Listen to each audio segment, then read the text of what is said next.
Wow, it's wonderful to be here. It's wonderful to see you all out here today.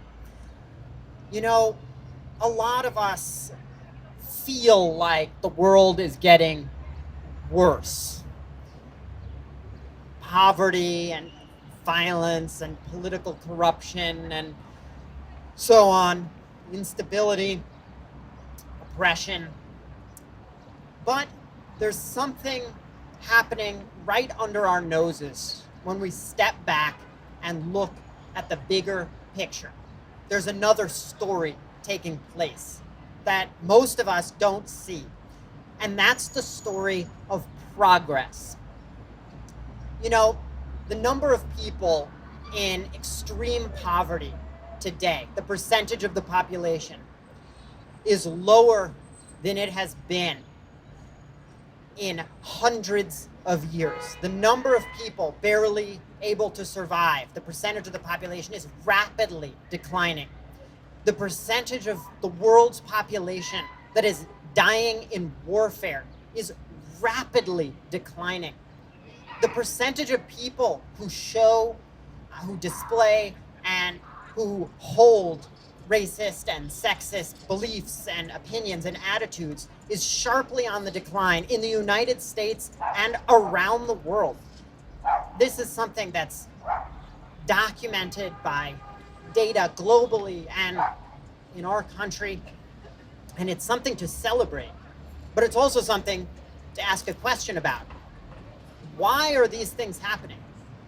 Why is it that human slavery was accepted as just a normal way that the world has always been, and something that was an institution imagined to be something that would always take place, just normal and a way of life? How did it turn from that into something that's almost universally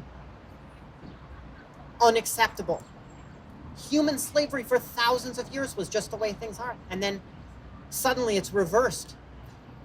Well, there are many, many causal factors in this progress, but one of them is the expanding circle of our moral concern.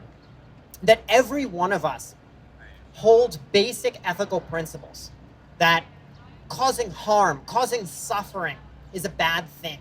And the members of our own groups, our tribes, our nations, and race, gender, and so forth, we recognize, have always recognized that the members of our in-groups are capable of these very things that we hold to be morally relevant. They're capable of joy and sorrow. They care about their family. They don't want to be harmed. They don't want to die.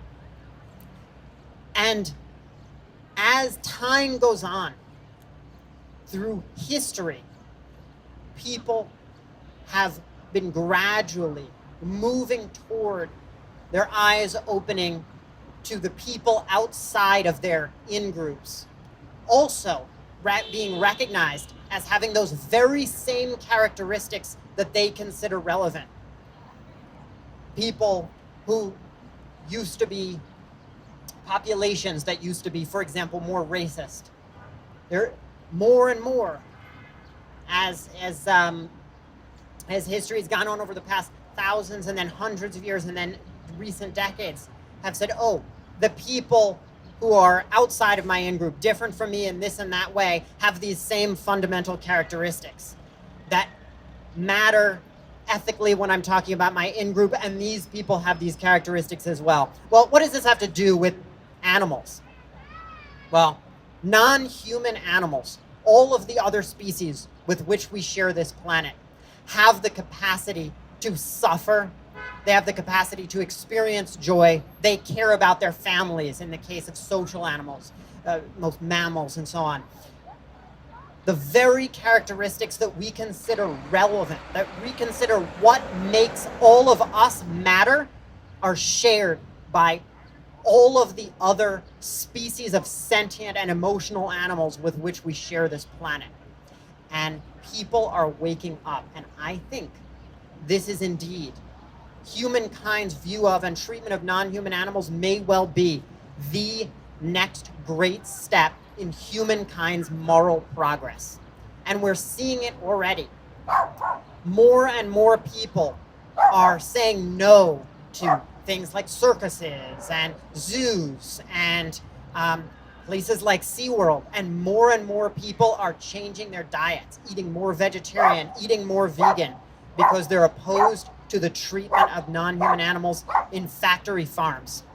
So that is our reason to be optimistic about humankind's relationship with all of the other species, just as we have to be optimistic about humankind's moral progress with regard to our treatment of one another. So thank you all for being part of the next great step in humankind's moral progress.